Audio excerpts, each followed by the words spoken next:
बरतानवी बादशाह की ताजपोशी की तकरीब पर कितना खर्चा किया जाएगा, जानकर आप हैरान रह जाएंगे। मीडिया रिपोर्ट्स के मुताबिक बरतानिया के बादशाह चार्ल्स स्वयं की ताजपोशी 6 मई को वेस्टमिनिस्टर एबे में एक अजीमुशान तकरीब के दौरान की जाएगी। बरतानवी बादशाह की ताजपोशी के साथ लंदन समेत बरतानिया भर में 3 रोजा जश्न का आगाज भी होगा और इसके लिए 8 मई को तातील का ऐलान भी किया गया है।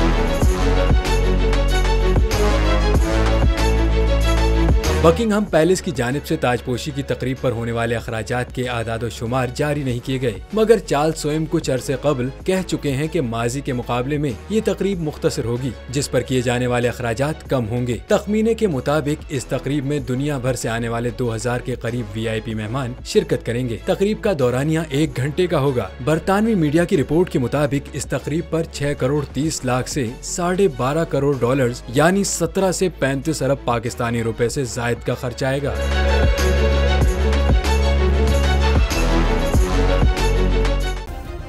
सब्सक्राइब करें और बेल दबाएं ताकि कोई खबर रह न जाए।